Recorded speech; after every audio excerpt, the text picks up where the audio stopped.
So there's all kinds of techniques that I pull from acceptance and commitment therapy, for example, that have been around for decades, that are well-worn techniques that anybody can use.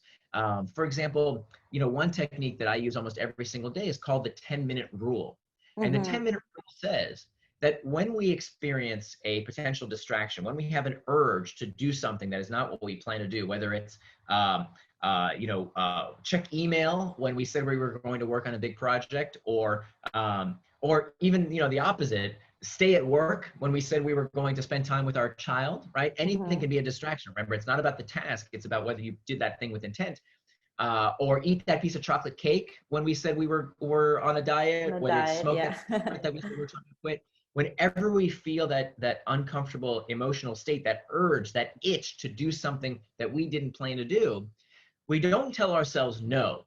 And in fact, we know now that abstinence can actually backfire, that telling yourself, no, don't do that, can actually make it worse. So instead, we don't say no, we say not yet.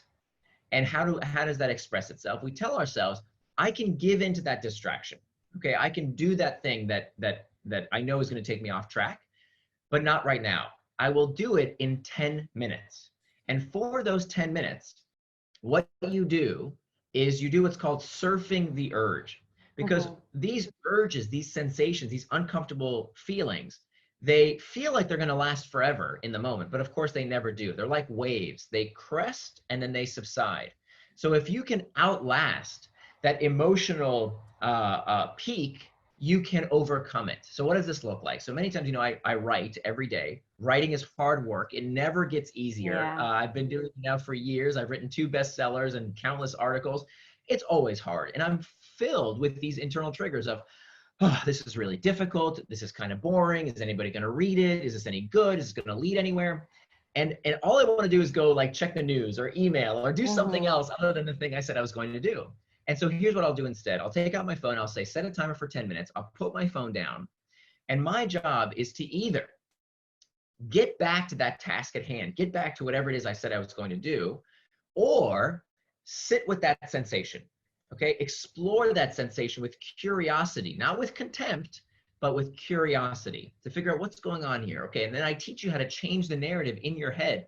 Part of the problem is that so many of us, we are so mean to ourselves, right? When we get distracted, when we get off track, we say things like, I always do this. I'm so distractible. I have such a short attention span. I have an addictive personality. We Yeah. beat ourselves up. And if we talk to other people the way we would talk to ourselves, nobody would be our friend. No. Right? And yet we talk to ourselves this way all the time, and it's not helpful. So I teach you how to change the narrative so that when you do get this, or when you do have that temptation, you can talk to yourself in a way that's much healthier, with much more self-compassion. So for example, I say to myself things like, okay, for those 10 minutes, all right, this is what it means to get better at something. This is what happens when I'm pushing myself beyond my limits. It's difficult. It's part of the process. So I teach you how to have this script so that you can surf that urge. And what's amazing, in just 10 minutes of surfing that urge, what you will find is 9 times out of 10, that urge, that itch to check the email or eat the chocolate cake or smoke the Yeah. cigarette, 9 times out of 10 will have crested and subsided. And now you're more powerful than that urge. You've That's overcome so it. And that's just one powerful. of dozens of techniques. Yeah, I think that's so relevant nowadays, especially like as more and more people are working remotely, right? During the current pandemic. I think there are so many distractions at home and so many of us weren't used to working remotely. And I think this is a great technique to use, especially when you work remotely. That's awesome.